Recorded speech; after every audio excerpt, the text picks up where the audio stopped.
Bom dia a todos e a todas. 8 de março, Dia Internacional da Mulher. E o tema de hoje é Desafios à Mulher Cristã.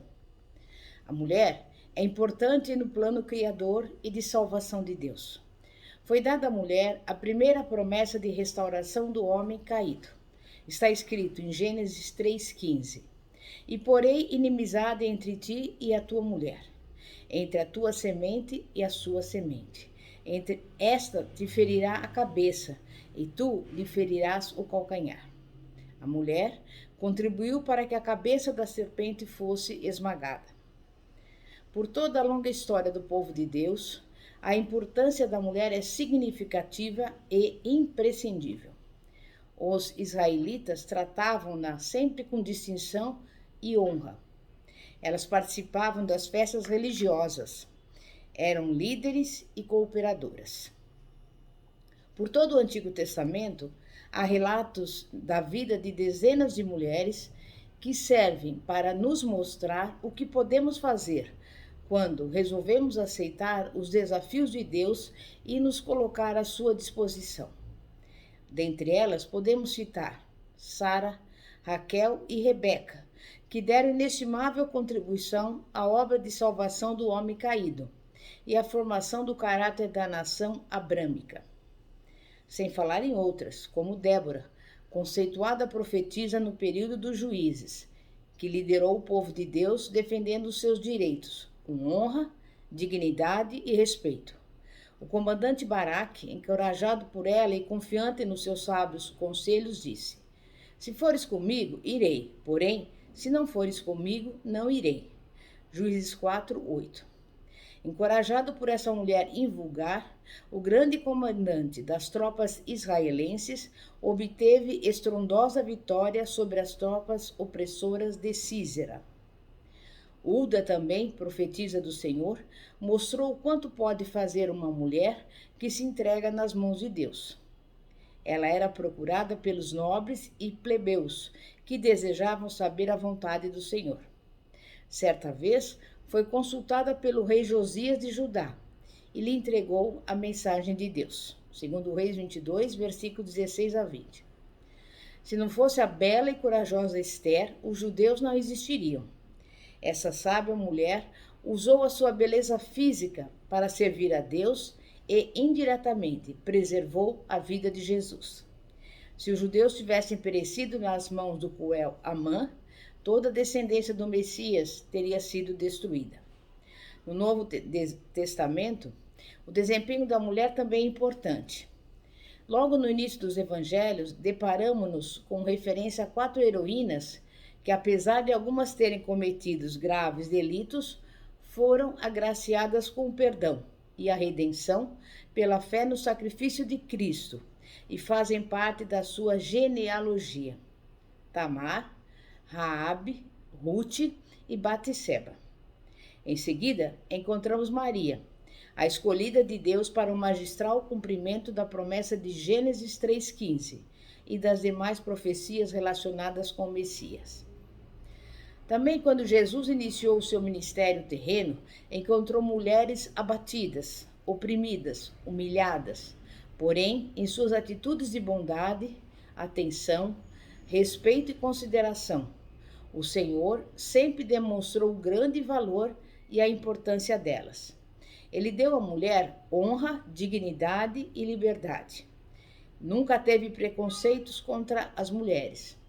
Parou para evangelizar uma mulher, o caso da mulher samaritana. Ofereceu-lhe amor e perdão, mesmo contrariando os seus líderes que a desprezavam.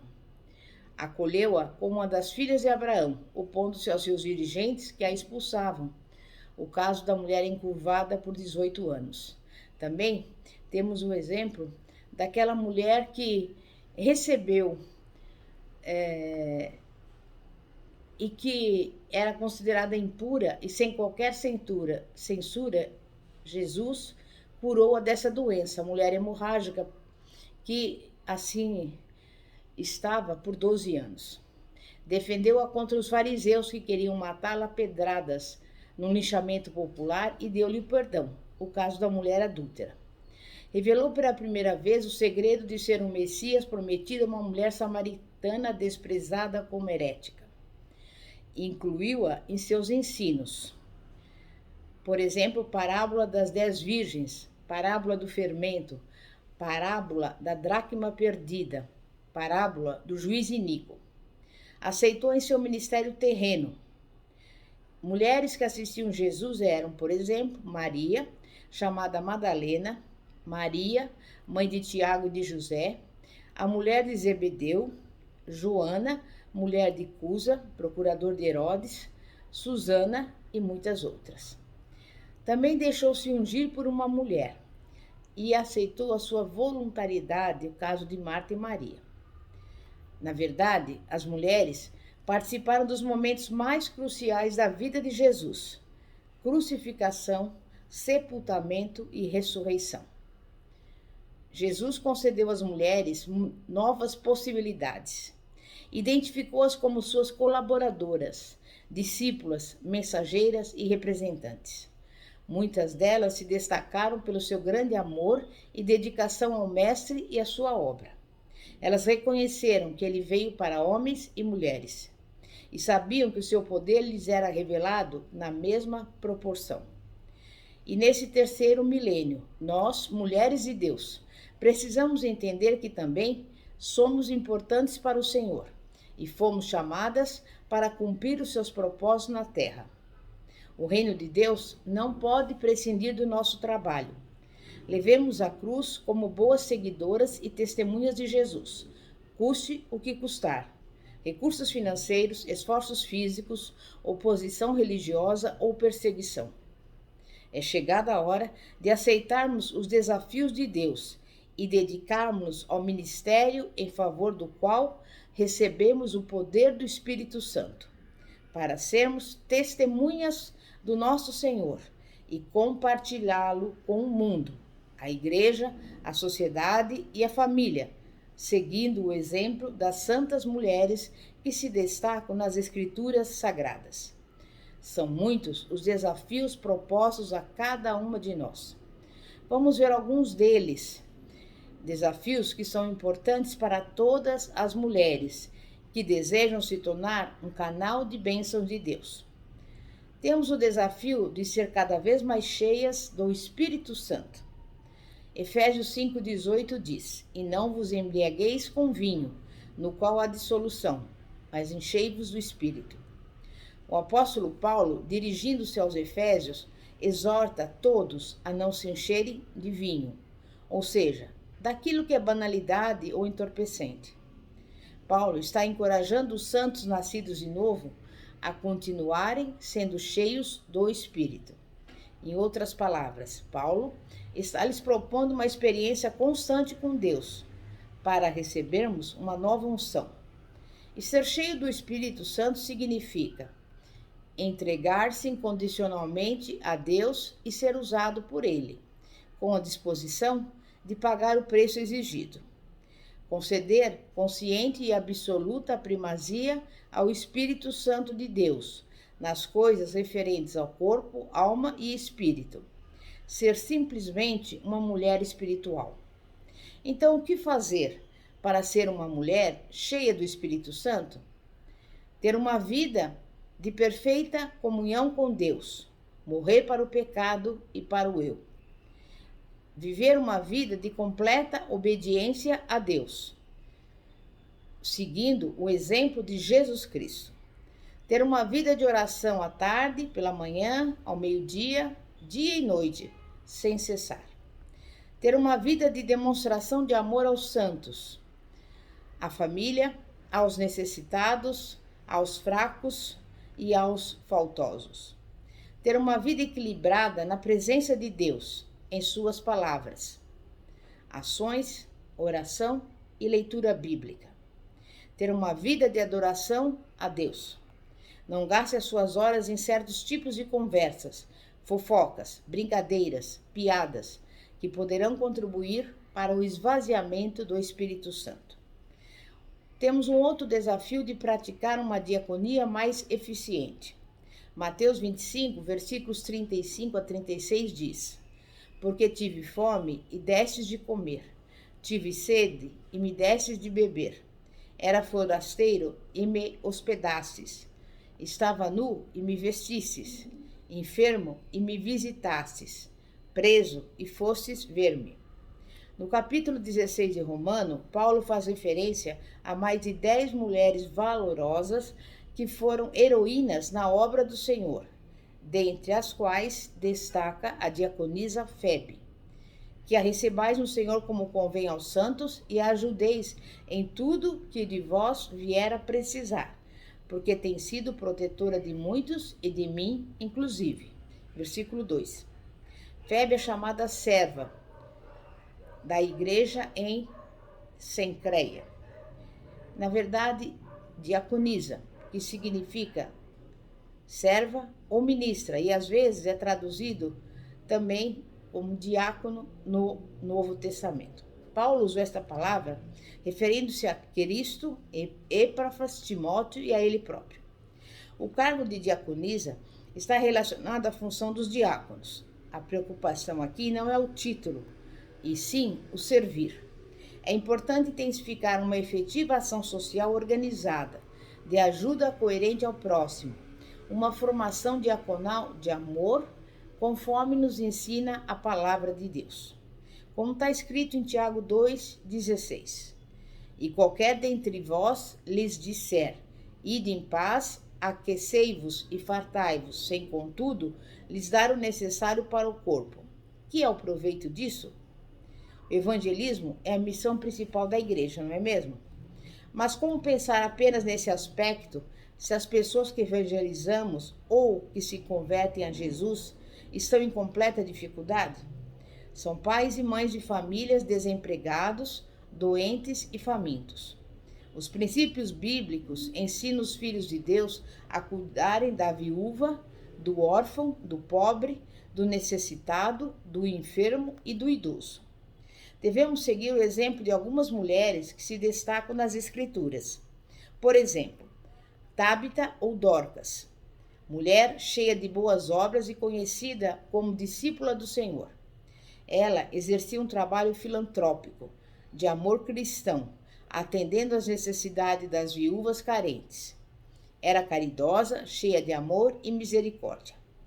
Um grupo de mulheres que acompanhavam Jesus hospedaram-no em suas casas e prestavam-lhe assistência com seus bens. Na Ásia Menor, em Cencreia, Febe foi patrocinadora do ministério do apóstolo Paulo. Essa irmã tornou-se notável pela prestação de serviços aos irmãos daquela igreja. Ela investia seus recursos no ministério de Paulo, que às vezes, desassistido das suas provisões básicas, sofria devido às muitas privações.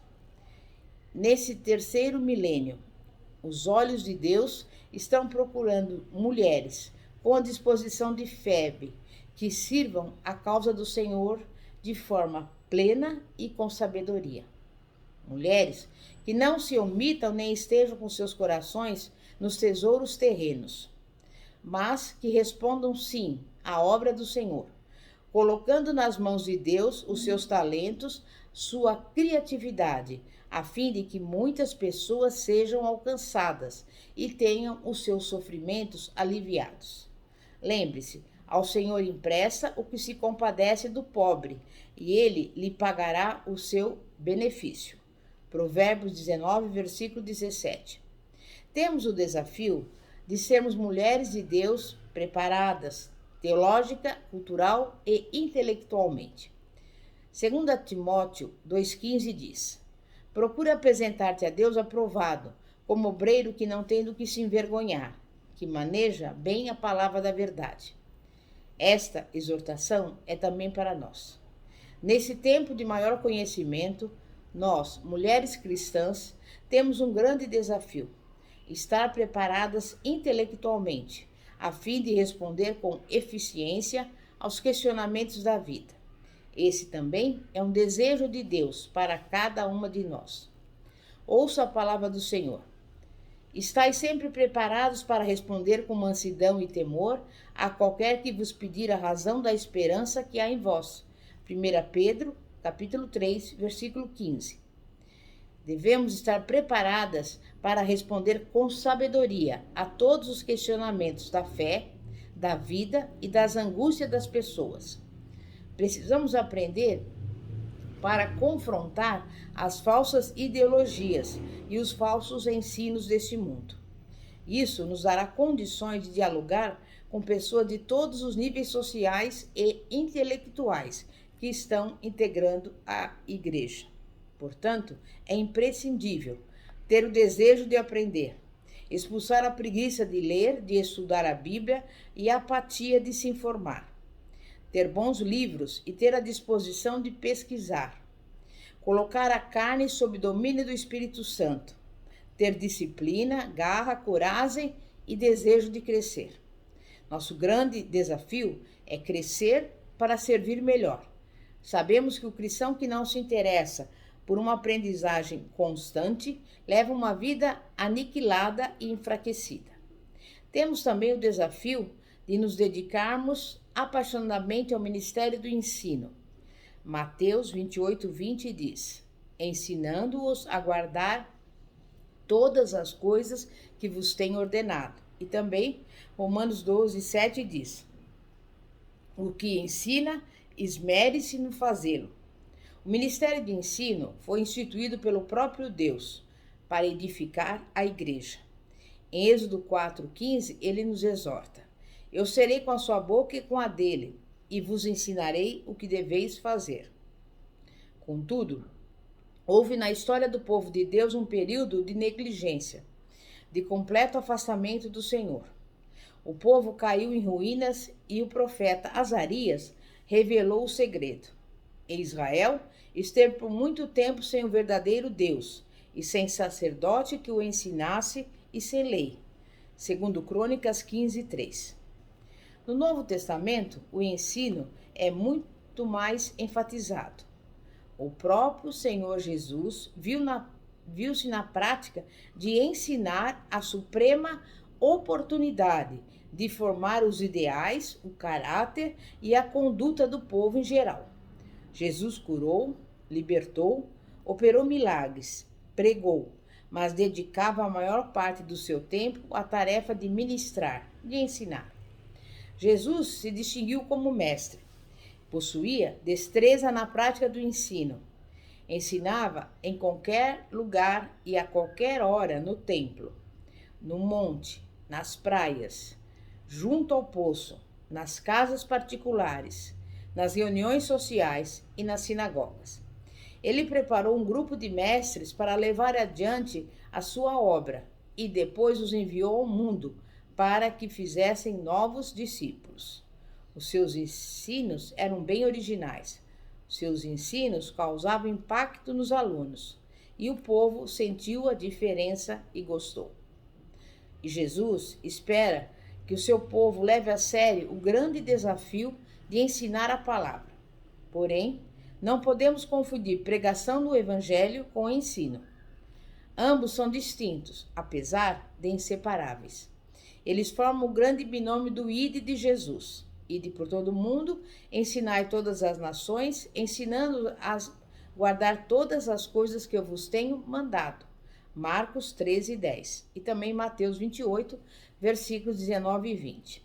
Essa ordem tem sido considerada um dos aspectos a pregação, mas também esquecida em relação ao outro, o ensino.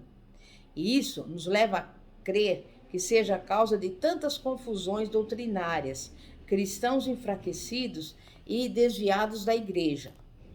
Infelizmente, a ordem do Senhor e o seu exemplo estão sendo desprezados. O Espírito Santo está convocando um exército de mulheres de Deus, que despertaram do sono do indiferentismo, da indolência espiritual e com uma capacidade ilimitada de amor, paciência e dedicação, abraçaram esse tremendo desafio de Deus. Cristo espera que você e eu entendamos o valor do conhecimento da palavra e estejamos certas de que sem o ensino não pode haver evangelização. não poderá haver cristãos maduros. As almas não serão edificadas e fortalecidas no Senhor, e as ovelhas do Senhor continuarão sofrendo os ataques das heresias e dos falsos mestres. A falta de ensino levou muitas vezes o povo de Deus ao erro, ao pecado e à destruição. Aprendamos com os erros do passado, mas priorizemos o ensino das Sagradas Escrituras em nossas vidas, colocando-nos à disposição do Espírito de Deus, a fim de que ele nos use nos púlpitos, nos lares, nas escolas, ao ar livre e na escola dominical. As mulheres são maioria na igreja e têm um lugar especial no ministério do ensino. E esse é o grande desafio de Deus para você e para mim nesse terceiro milênio. Também temos o desafio de sermos obreiras sem perder a doçura de esposa e mãe. Gênesis 2, versículos 23 e 24 diz: E disse o homem: Esta afinal é osso dos meus ossos e carne da minha carne, chamar-se-á varoa, porquanto do varão foi tomada. Por isso, deixa o homem pai e mãe e se une à sua mulher, tornando-se os dois uma só carne. Hoje, mais do que nunca, as mulheres estão servindo ao Senhor em diversas áreas da igreja e da sociedade.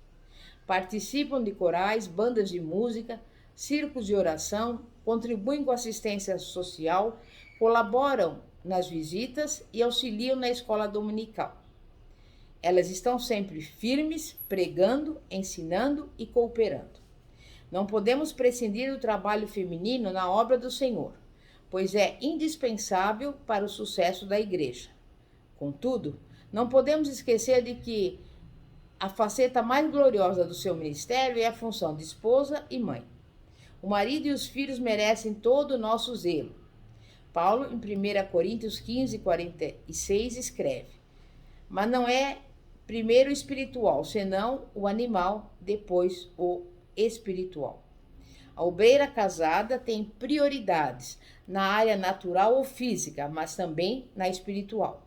A área natural não deve sofrer com seu ministério. A esposa amorosa está sempre disposta a fazer tudo o que estiver ao seu alcance para o bem-estar do marido. Esse é o amor do compromisso e da fidelidade. A obreira de Cristo deve respeitar o seu marido. E isso não significa bajulação, mas respeito consciente em cumprimento aos mandamentos do Senhor, o Deus da família. Precisamos reconhecer que obedecer ao plano de Deus é a melhor solução para a felicidade do casal e dos filhos. Por outro lado, o marido deve se conscientizar de que a mulher não é uma escrava ou empregada doméstica, mas uma auxiliadora idônea na luta pelo sucesso do seu lar. Ele não pode exigir nada mais além do que está na palavra de Deus. E a Bíblia expressa de modo eloquente e maravilhoso essa igualdade de direitos entre o casal. A mulher de Deus, que cultiva um espírito manso e tranquilo, aprende a agir como Jesus, entregando todos os seus direitos a Deus. Ela é espiritual, não entra em pânico, não vive irritada, não se desespera. É calma, controlada, possui um caráter firme e confia na capacidade do Senhor. Essa é a mulher sábia que edifica o lar. Temos também o desafio de preservar os filhos no caminho do Senhor. Provérbios 22, 6 diz: Ensina a criança no caminho que deve andar e ainda, quando for velho, não se desviará dele. A palavra de Deus nos diz que devemos ensinar os nossos filhos no caminho que devem andar, garantindo que ao crescerem não se desviarão dele. Esse é um desafio gigantesco, mas não impossível. A mãe cristã não pode abdicar a sua fé e o seu dever de ensinar a palavra de Deus aos filhos. Ouça o que diz o Senhor. E estas palavras que hoje te ordeno estarão no teu coração, e as intimarás a teus filhos, e delas falarás assentado em tua casa, e andando pelo caminho, e deitando-te e levantando-te. Deuteronômio 6, versículos 6 e 7. Muitas mães pensam que a responsabilidade de ensinar os filhos nos preceitos da palavra de Deus termina nas classes da escola dominical. Elas transferem para os professores uma tarefa que lhes compete prioritariamente e dão-se por satisfeitas com o simples fato das suas crianças frequentarem regularmente uma igreja evangélica. Esquecem, porém, que isso não é o suficiente para formar um caráter cristão sólido e desenvolver uma vida espiritual sadia. É importante que você, mãe, se preocupe em passar para os seus filhos os conhecimentos sólidos e úteis das Escrituras Sagradas, os quais devem ser aplicados antes na sua própria vida. É necessário que peçamos a sabedoria de Deus, a fim de objetivar com sucesso o nosso papel de mãe e serva de Deus, capacitada para ensinar as verdades divinas.